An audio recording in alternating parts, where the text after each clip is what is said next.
क्योंकि आपको पता है कि राजस्थान दिवस के उपलक्ष्य में आयोजित किए जाने वाले कार्यक्रम की कड़ी में आज मैं सुशासन समारोह को संबोधित करते हुए बड़ी खुशी मुझे हो रही है।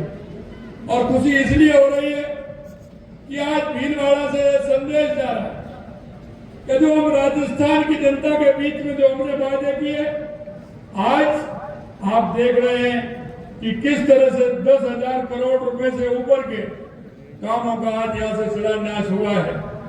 आज के इस कार्यक्रम में हमारे बीच में हमारे सभी प्रभारी मंत्री, हमारे सभी विधायक, हमारे सभी जनप्रतिनिधि आज यह भीलवाड़ा से जुड़े हुए हैं। आप देख रहे हैं राजस्थान के हर जिले में यह कार्यक्रम चल रहा है। आप सभी को मैं इस राजस्थान दिवस की हार्दिक बधाई और शुभकामनाएं देता हूं। और आज के इस अवसर पर मैं राजस्थान के एकीकरण में अपना अमूल्य योगदान देने वाली महान विभूतियों को भी विशेष रूप से लोक पुरुष सरदार वल्लभ भाई पटेल जी को नमन करता हूं। उनके अथक प्रयासों के कारण ही राजपूताना की रियासतों का एकीकरण संभव हो सका। जैसा कि हम सब जानते हैं कि 30 मार्च 1949 को भारतीय नववर्ष की चैत्र शुक्ल प्रतिपदा को रेवती नक्षत्र में इंद्रयोग में इस बृहद राजस्थान की स्थापना की गई थी और इसी दिन को हम राजस्थान दिवस के रूप में मनाते हैं। हमने अब हर साल निर्णय लिया कि चैत्र शुक्ल प्रतिपदा पर ही राजस्थान दिवस मनाने का निर्णय हमने किया है और हमेशा ये इसी तिथि को मनाया जाएगा। राजस्थान की आपने देखा है कि राजस्थान की जनता ने पूर्ववर्ती सरकार के कुशासन को भुगता है, जो इतिहास के पन्नों में एक एक काला अध्याय बनकर आ रहा। कांग्रेस के शासन में सुशासन सिर्फ नारों तक सीमित रहा, जबकि हकीकत में प्रदेश में अराजकता व्यवस्था पूरी तरह से थी। महिला उत्पीड़न का देखा है आपने किस तरह की स्थिति राजस्थान के अंदर थी। और यही नहीं, आपने देखा युवाओं के साथ भी कुठाराघात हुए थे। युवाओं के साथ जिस तरह से पेपर लीक की घटना हो रही थी, युवाओं के सपनों को कुचला जा रहा था, वो आपके सामने है। मैं तो इतना कहना चाहता हूँ, लोग बिजली के लिए कितने परेशान होते थे। हमने वादा किया है हमारे किसानों से कि आने वाले 2027 किसान को हम दिन में बिजली देने का काम करेंगे। हम उपभोक्ता को भी बिजली देंगे, हम उद्योग को भी बिजली देंगे, यहाँ के उद्योगों को भी बढ़ावा देंगे, क्योंकि हमारी भीलवाड़ा की पहचान एक वस्त्र उद्योग के रूप में है। हमने कहा कि इसकी पहचान बरकरार रहनी चाहिए, यहाँ और भी उद्योग आने चाहिए, जिससे कि हमारे भीलवाड़ा का विकास हो सके और हमारे राजस्थान का विकास हो सके। आपने देखा ईआरसीबी के नाम पर कांग्रेस ने किस तरह से राजनीति की थी, जनता को ठगा। लेकिन आपने देखा कि हमारे तुरंत सरकार आने के बाद हम ईआरसीबी को भी लेकर के आए। हमारे 17 जिलों के लिए वो एक बहुत ही उपयोगी और वरदान साबित करने वाली होगी, क्योंकि हम आगे 17 जिलों को पानी भी देंगे, 4 लाख हेक्टेयर जमीन को सिंचाई का पानी भी देंगे। इसलिए मैं कहना चाहता हूँ, क्योंकि ये डबल इंजन की सरकार है, राजस्थान के विकास की पटरी तेजी से दौड़ रही है। हमने वादे किए, उन वादों को भी हम पूरा कर रहे हैं। आपने देखा जल जीवन मिशन में हम तेजी लेकर आए। अभी मेरी बात हो रही थी हमारे मंत्री महोदय, उन्होंने कहा कि आज ही मैंने भीलवाड़ा में बैठक ली। मैंने कहा कि जहां भी आवश्यकता पानी की है, निश्चित रूप से हमारी सरकार कृत संकल्प है। हम भीलवाड़ा नहीं पूरे राजस्थान के अंदर पूरी तरह से पानी की व्यवस्था करेंगे। राजस्थान में आपने देखा, माननीय हमारे विधानसभा अध्यक्ष जी कह रहे थे कि राजस्थान में 35 लाख करोड़ रुपए के एमओयू साइन हुए हैं। लेकिन मैं आपसे इतना कहना चाहता हूँ, क्योंकि राजस्थान इन्वेस्टमेंट समिट तो कांग्रेस ने भी किया, लेकिन फर्क इतना है कि उन्होंने जाते हुए साल में किया था, क्योंकि सिर्फ उनको राजस्थान की जनता को दिखाना था। हमको करना है, इसलिए हमने पहली साल में राजस्थान किया है और 35 लाख करोड़ रुपए के एमओयू हुए हैं। और हमने महीने की इसकी मॉनिटरिंग करते हैं, महीने की हम इसको देखते हैं। तो आपने देखा होगा आने वाले हमारे मार्च के महीने में लगभग 3 लाख करोड़ रुपए के MOU धरातल पर उतर जाएंगे, जिनका काम प्रारंभ हो जाएगा। ये हमारी डबल इंजन की सरकार का काम है। मैं आपसे इतना कहना चाहता हूं, आप देख रहे हैं हमने पूरी तरह से राजस्थान की जनता से जो वायदे किए थे, हम एक एक वायदे को पूरा कर रहे हैं। क्योंकि आपने देखा कांग्रेस ने शासन में भ्रष्टाचार तो दिया, वो आप सभी ने देखा। लेकिन मैं युवाओं से कहना चाहता हूं, कल भी मैंने कहा था कि आपने देखा होगा 1 साल के अंदर जिस थीम के साथ युवा, किसान, महिला, मजदूर जिसे लेकर के हम चल रहे हैं, हम महिलाओं के उत्थान के लिए काम कर रहे हैं, हम किसान के लिए काम कर रहे हैं, हम युवाओं के लिए काम कर रहे हैं, और हम गरीब अंत्योदय की परिभाषा को लेकर के हम नीचे हमारे गरीब तबका कैसे अपना समय निकालता है उसके लिए भी काम कर रहे हैं। मैं आपसे इतना ही आग्रह करना चाहता हूँ, राजस्थान दिवस समारोह में आज का कार्यक्रम सुशासन को समर्पित है। सुशासन हमारे देश और प्रदेश की प्रगति की कुंजी है। जैसा कि हमारे यशस्वी प्रधानमंत्री नरेंद्र मोदी जी कहते हैं कि अच्छा शासन वही है जो लोगों की आकांक्षाओं और उम्मीदों के अनुसार काम करे। इसी को ध्येय मानते हुए उनकी सरकार आमजन की बेहतर और कल्याण के लिए देश में एक पारदर्शी, जवाबदेही प्रशासन उपलब्ध कराने के लिए काम कर रही है। जब तक जनता के काम को हम नहीं जानेंगे, जनता के काम को हम नहीं पहचानेंगे, अंतिम पायदान पर खड़ा व्यक्ति को क्या आवश्यकता है, बिजली, पानी, शिक्षा, चिकित्सा, अगर इनको ठीक प्रकार से नहीं दे पाएंगे तो जनता को कैसे भला हो सकता है। मैं आपसे इतना ही कहना चाहता हूँ, हमारी माननीय प्रधानमंत्री जी की प्रेरणा लेते हुए हमारी सरकार में प्रदेश में सुशासन के लिए कृत संकल्प है। इसी दिशा में कदम बढ़ाते हुए आज हमारी डबल इंजन की सरकार ने, जैसा मैंने बताया, 10,000 करोड़ रुपए के कार्यों का शिलान्यास और लोकार्पण किया है। हमारे यहाँ जिस गति से शिलान्यास और लोकार्पण हो रहे हैं, ये हमारे काम करने की गति को दर्शाते हैं। आज मैं कहना चाहता हूँ, हमारे पत्रकारों को हमारे प्रजातंत्र का चौथा स्तंभ कहा है, और इसलिए मैं कहना चाहता हूँ, मैं पत्रकारों के कार्य और उनकी भूमिका को बखूबी समझता हूँ। वे हमारे लोकतंत्र के प्रेमी हैं। मैं जानता हूँ कि हमारे पत्रकार भाई बहन किस प्रकार कठिन परिस्थितियों में अपने दायित्वों का निर्वहन करते हैं। उनके श्रम और समर्पण को सम्मान देते हुए हमारी सरकार पत्रकार हेल्थ कवरेज RJHS योजना लाई है, जिसका आज हमने शुभारंभ किया है। मैं सभी पत्रकार भाइयों को बहुत बहुत शुभकामनाएं देता हूँ। इस योजना से हमारे पत्रकार बंधु स्वास्थ्य पर होने वाले आकस्मिक खर्च की चिंता से मुक्त हो सकेंगे और अपने कर्तव्यों का ज्यादा बेहतर तरीके से निर्वहन कर सकेंगे। हमारे सरकार गांव और शहरों की तस्वीर बदलने वाली है, नीतियां लेकर आई और उन्हें जल्दी ही से जल्द धरातल पर उतारने का काम हमारी सरकार कर रही है। आपने देखा हो, हमारी जो नीति है, हम नीति बना करके काम करना चाहते हैं। लगातार हर क्षेत्र में हमने नीति बना करके हमारी सरकार काम कर रही है। और इसलिए, क्योंकि नीति इसलिए नहीं बनाते क्योंकि नीति बनाने में वो ऐसे लोगों का काम नहीं कर सकते। हम नीति के आधार पर चलते हैं और नीति के आधार पर काम करते हैं। यही हमारी सरकार की पहचान है। आप देखिए, हमने पिछले महीने पेश किए गए बजट में पंडित दीनदयाल उपाध्याय शहरी विकास योजना की घोषणा की थी। आज इस योजना के दिशा निर्देश भी हमने जारी कर दिए हैं। मैं आपसे एक ही बात कहना चाहता हूँ कि कांग्रेस हमेशा गरीब, किसान, मजदूरों का फायदा उठाती है। इसने कभी गरीब की तरफ मुड़ करके नहीं देखा।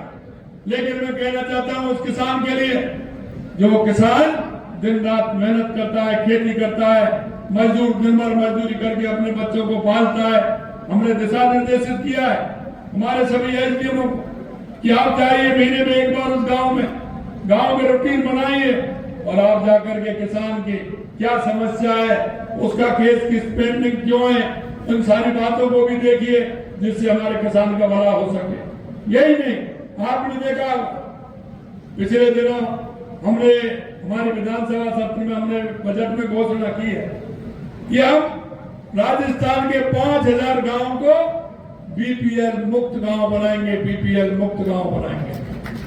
और वो मैं इसलिए कह सकता हूं, गांव के लोगों की तकलीफ हम अच्छी तरह से जानते हैं, किसान की तकलीफ को हम जानते हैं, और हमने इसलिए उसको घोषणा ही नहीं की, हमने उसको 300 करोड़ रुपए का बजट में प्रावधान भी किया है। और हम आपको विश्वास दिलाते हैं, आने वाले समय में राजस्थान के 5000 गांव को हम बीपीएल मुक्त करते हुए गरीबी मुक्त उन गांवों को करने वाले हैं। साथ ही कई योजना हमारे शहरों की है, अधिक समृद्ध और सुविधाजनक बनाने की दिशा में एक बड़ा कदम है। हम चाहते हैं कि हमारे प्रदेश का हर जिला विकास के मामले में आगे बढ़े, इसलिए आपने देखा हमने पंचगौरव का आज लोकार्पण हुआ है।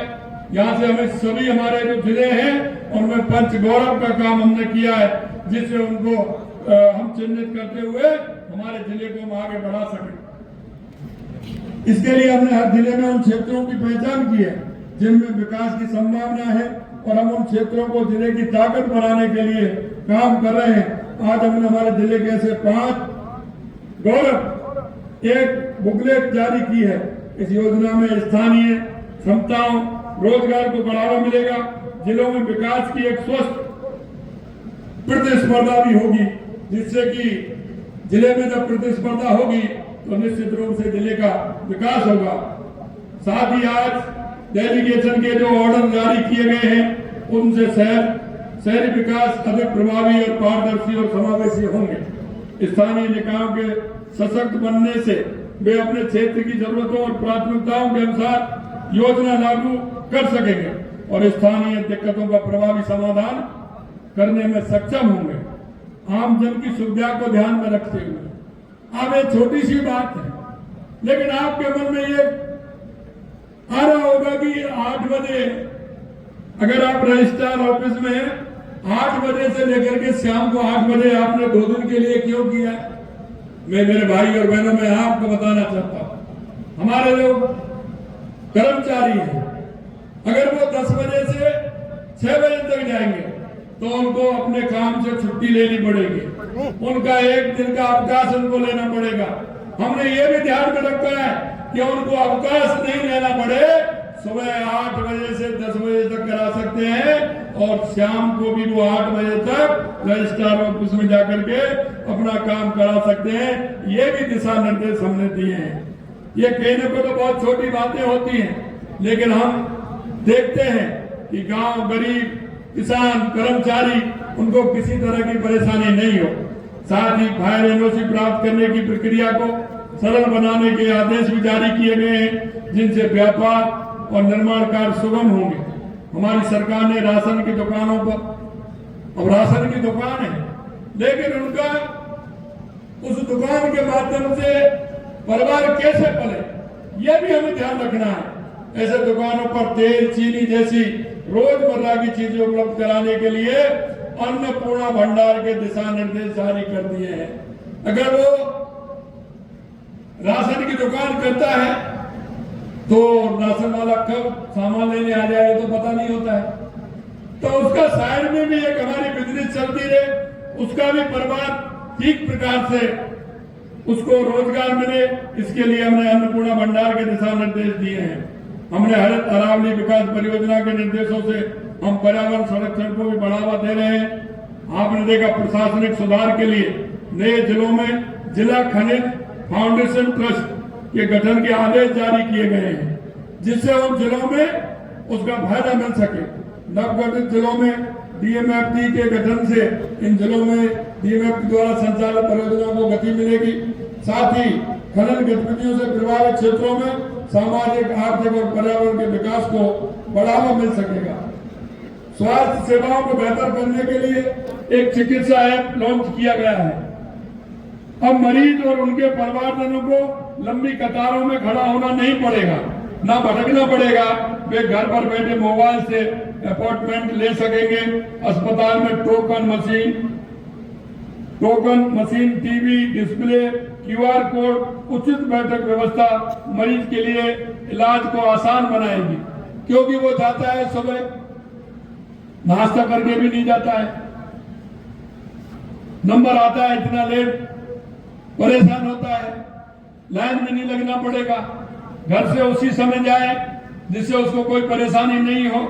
तो ये भी हमने व्यवस्था की है।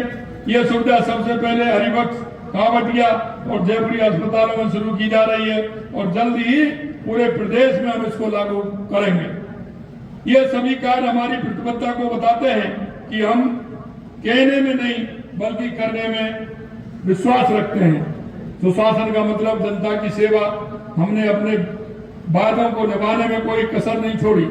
सबका साथ, सबका विकास, सबका विश्वास और सबका प्रयास हमारे लिए सुशासन का मंत्र है। राजस्थान आज विकास की उस पटरी पर तेजी से दौड़ रहा है जिसका सपना हमने देखा था। हमें अभी और आगे जाना है। हर गांव तक पानी, हर गांव तक बिजली, हर युवा के लिए रोजगार, हर महिला के लिए सुरक्षा, ये हमारा लक्ष्य है। और मैं कहना चाहता हूँ, हमारी राजीविका की बहनें हैं। मेरे को कल बड़ी खुशी हो रही थी। मैं कल परसों लगातार 3 दिन से मैं देख रहा हूँ, हमारी बहनें कहती है कि पहले हम कोई काम नहीं करते थे, घर में रहते थे, लेकिन आज वो घर से निकल करके राजीविका के माध्यम से उनका जीवन बदला है। 10,000 से लेके 20,000, 25,000, 40,000, 50,000 तक वो महीने में कमाती है। और हमने भी विश्वास दिलाया है कि राजीविका की बहनें अगर वो स्वयं सहायता समूह से जो भी प्रोडक्ट वो बनाएंगी, निश्चित रूप से सरकार उनको बाजार मुहैया कराएगी, जिससे कि उनका प्रोडक्ट ठीक प्रकार से उनको उसका उचित दाम मिल सके और उनका प्रोडक्ट बिक सके। राजस्थान आज विकास की पटरी पर दौड़ रहा है और इसीलिए मैं कहना चाहता हूँ, हमें अभी भी आगे जाना है और हमें डबल इंजन की सरकार को मजबूत नेतृत्व आप सबके सहयोग से हम इन लक्ष्यों को हासिल करेंगे। हम प्रदेश की सेवा के लिए प्रतिबद्ध हैं और राजस्थान को एक समृद्ध और विकसित राज्य के रूप में स्थापित करने के लिए पूरी तरह से समर्पित है। आज आप देख रहे हैं कि सभी राजस्थान पूरे प्रदेश के अंदर लगातार 25 से लेकर के 31 तक ये हमारा राजस्थान दिवस का सप्ताह मनाया जा रहा है। आए दिन कहीं ना कहीं कार्यक्रम होते हैं और उन कार्यक्रमों के माध्यम से राजस्थान के हर कोण, हर क्षेत्र में हमारा कहीं ना कहीं शिलान्यास, लोकार्पण भी हुआ है। आइए हम सब मिलकर राजस्थान को देश का सबसे विकसित और समृद्ध राज्य बनाएं। विकास और सुशासन के संकल्प में आपका साथ हमारी ताकत है। मैं आप सभी से इतना ही कहना चाहता हूं कि आप सभी हमारे इस कार्यक्रम में इतनी बड़ी संख्या में आए हैं और सभी जिले हमारे जुड़े हुए हैं। मैं आपसे भाई और बहनों मैं एक ही आग्रह करना चाहता हूं, क्योंकि हम इस प्रदेश के नागरिक होने के नाते, इस देश के नागरिक होने के नाते हम सभी का कर्तव्य बनता है कि हमारे पड़ोस में, हमारे गांव में, हमारी ढाणी में कौन सा ऐसा हमारा भाई बहन, हमारी बुजुर्ग माता, हमारे दिव्यांग भाई, दिव्यांग बेटी, ऐसा कौन सा व्यक्ति है जिसको सरकार की योजनाओं को हमें लाभ देना है और उसकी लाभ दे करके उसको आगे बढ़ाना है। क्योंकि हम पंडित दीनदयाल उपाध्याय जी के अंत्योदय, बाबा साहब भीमराव अम्बेडकर जी के अंत्योदय को लेकर के हमारी सरकार आगे बढ़ रही है। मैं देश के यशस्वी प्रधानमंत्री नरेंद्र मोदी जी को धन्यवाद देना चाहता हूं कि उन्होंने गरीब की परिभाषा बदलने का काम किया है। हमेशा गरीबी के नाम पर वोट मांगने वाले लोग इस तरह की बातें करते थे, लेकिन गरीब का कोई सहयोग नहीं होता था। मैं आपसे यही कहना चाहता हूं, हमारी सरकार पूरी तरह से युवा, किसान, महिला, मजदूर इन सभी के साथ है और हमारा राजस्थान पूर्ण रूप से जो हमने संकल्प पत्र में आपसे वायदे किए हैं, एक एक वायदे को पूरा करेगा और हमारा राजस्थान आगे बढ़ेगा। इसी आशा और विश्वास के साथ पुनः आप सभी को राजस्थान दिवस की और नववर्ष 2082 की बहुत बहुत ढेर सारी शुभकामनाएं, बहुत बहुत शुभकामनाएं। जय हिंद, जय भारत, जय राजस्थान।